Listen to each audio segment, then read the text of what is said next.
Assalamualaikum warahmatullahi wabarakatuh. Wabarakatuh. Perkenalkan, kami dari tim Silatih, saya Mustafa Ihsan, berperan sebagai back-end developer sekaligus koordinator tim. Bersama saya ada rekan saya. Endrika Syarani yang berperan sebagai front-end developer dan perancangan tampilan antarmuka. Pada kesempatan ini, kami akan mempresentasikan produk kami yang bernama Silatih Application, yaitu sistem informasi pengembangan diri karyawan yang dikembangkan dengan metode RAD dan diimplementasikan di Departemen Sistem Manajemen Terpadu PT Pupuk Sriwijaya Palembang. Saya akan jelaskan dulu. Di sini saya berperan koordinator back end, lalu front end itu rekan saya. Di sini ada QA tester itu Bapak Rian selaku pembimbing kami semasa kerja praktik di PT Pupuk Sriwijaya Palembang. Oke, untuk introduction, berangkat dari perubahan cara kerja di era digital, saat ini hampir semua organisasi dituntut untuk melakukan digitalisasi proses, termasuk dalam hal pengelolaan kompetensi dan pelatihan karyawan. Perusahaan tidak hanya perlu memastikan karyawannya mengikuti pelatihan, tetapi juga perlu bukti tertulis dan terdokumentasi bahwa pelatihan dan sertifikat tersebut benar-benar sudah dilakukan. Data pelatihan, sertifikat, dan riwayat dari pelatihan harus mudah diakses, terstruktur, dan siap digunakan kapan saja, terutama ketika saat ada audit internal di perusahaan. Menjawab kebutuhan tersebut, kami merancang Silatih sebagai sebuah sistem informasi yang fokus membantu pengelolaan pelatihan dan sertifikat per karyawan di lingkungan Departemen Sismen. Untuk latar belakang masalah akan dijelaskan oleh saya.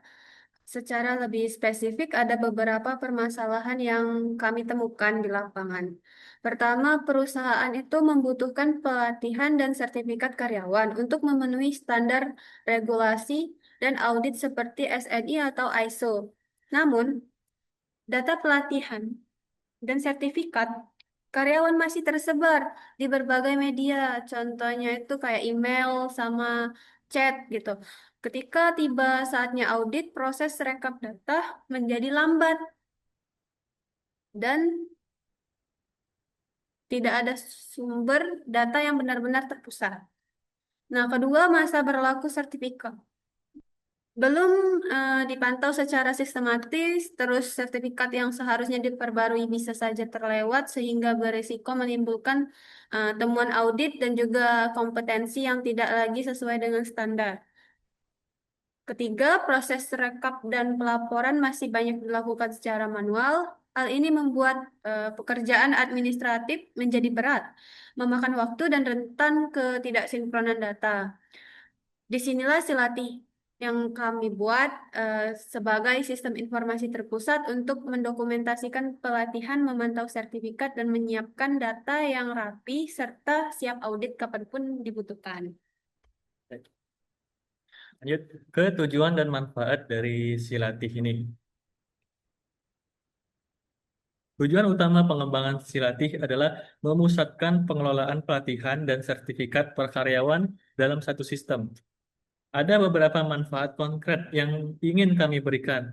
Yang pertama itu mempermudah rekap dan penyusunan laporan saat audit. Data pelatihan dan sertifikat sudah terdokumentasi dalam format yang seragam. Sehingga ketika diperlukan laporan, tinggal diperlukan ekspor ke Excel atau CSV dengan filter sesuai dengan kebutuhan mereka. Yang kedua itu membantu karyawan memantau riwayat pelatihan dan masa berlaku sertifikasi. Masa berlaku sertifikat ini terbagi menjadi dua. Ada dua jenis dalam sertifikat yang ada di sana. Yang pertama itu tanpa masa berlaku, dan yang kedua itu jenisnya sertifikasi yang memiliki masa berlaku. Karyawan ini dapat melihat pelatihan apa yang sudah ia lakukan, apa yang belum, dan sertifikasi mana yang sudah mendekati masa kadaluarsanya. Yang ketiga, itu untuk mendukung learning champion dan admin dalam mengelola dan memonitor aktivitas pelatihan di departemen. Nah, mereka ini memiliki gambaran yang lebih jelas tanpa harus ngumpulin file dari berbagai sumber gitu. Nah, lalu yang terakhir, yang keempat, secara keseluruhan Silati ini diharapkan dapat meningkatkan kepatuhan dan kesiapan perusahaan terhadap standar SNI atau ISO dan kebutuhan audit lainnya. Oke. Ini selanjutnya ada role based access, akan dijelaskan oleh rekan saya. Admin dapat mengelola akun pengguna, contohnya aktif dan nonaktif dari akun itu, memiliki akses ke seluruh data user dan memiliki kewenangan untuk melakukan ekspor data sebagai bahan laporan dan audit. Lalu yang kedua adalah learning champion. Ini adalah staf yang secara resmi ditunjuk melalui surat tugas untuk mengelola pelatihan di unitnya. Learning Champion bertanggung jawab mengelola informasi pelatihan mendatang, memasukkan detail pelatihan yang relevan dengan tupoksi, lalu juga dapat melihat data user terkait pelatihan yang ia kelola. Terakhir yang ketiga yaitu user, yaitu adalah karyawan di Departemen Sisman. User ini dapat mencatat pelatihan yang sudah atau akan diikuti, mengunggah sertifikat, memantau jadwal pribadinya, melihat progres pengembangan diri, dan mengekspor data miliknya sendiri bila diperlukan. Nah, dengan pembagian peran yang jelas seperti ini, kami memastikan bahwa masing-masing pengguna hanya mengakses informasi sesuai dengan kewenangannya. Nah, selanjutnya itu ada ruang lingkup project ini. Fitur utamanya itu menjelaskan manajemen pelatihan per user, manajemen sertifikat, upload masa berlaku, lalu pelatihan mendatang oleh Learning Champion, ada jadwal pelatihan user, dashboard ringkasan per user, dan ekspor data ke CSV.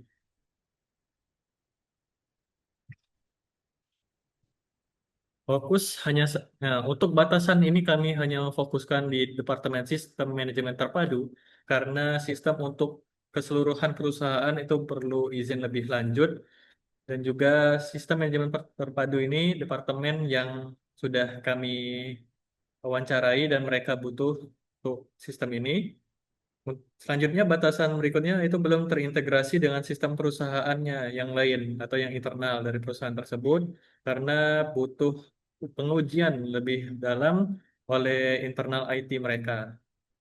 Untuk aplikasi ini kami bangun melalui berbasis web. Selanjutnya. Oke, di sini akan kami tampilkan website yang telah kami bangun. Ada halaman login yaitu untuk user mengelola akun mereka dan diautentikasi oleh sistem pada halaman ini untuk menentukan apakah mereka user, apakah mereka learning champion atau admin, dan juga agar bisa mereka akses melalui akun mereka sendiri. Selanjutnya itu ada halaman dashboard. Halaman dashboard ini adalah menampilkan ringkasan singkat dari pelatihan yang telah mereka ikuti dan mereka arsipkan, yang dimana di sini terlihat ada progres pelatihan mereka. Mereka udah mengikuti berapa banyak pelatihan dan berapa yang sudah selesai itu ditampilkan di progres ini. Lalu juga ini ada summary card yang menampilkan detail-detail ini pelatihan yang mereka ikuti itu udah berapa banyak yang selesai, berapa yang belum selesai, lalu ada berapa pelatihan yang batal kayak gitu. Lanjut ke halaman pelatihan. Di halaman pelatihan ini menampilkan daftar-daftar pelatihan yang telah mereka daftarkan, baik dari Learning Champion ataupun mereka mencatat sendiri untuk halaman dari pelatihan tersebut. Next.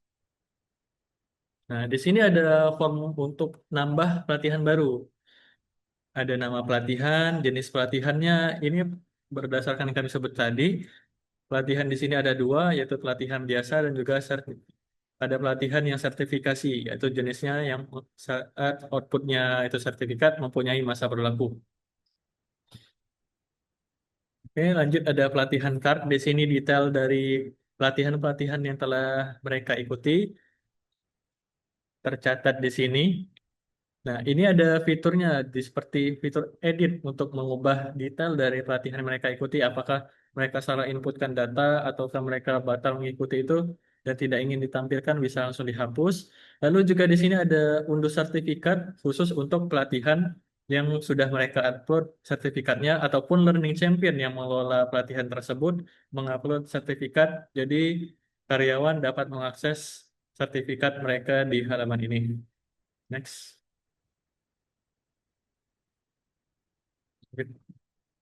Nah, ketika karyawan tadi ingin menghapus, akan muncul pop-up delete untuk konfirmasi apakah benar ini akan dihapus gitu.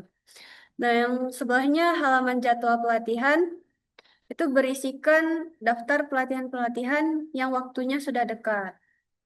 Selanjutnya, status pelatihan. Ini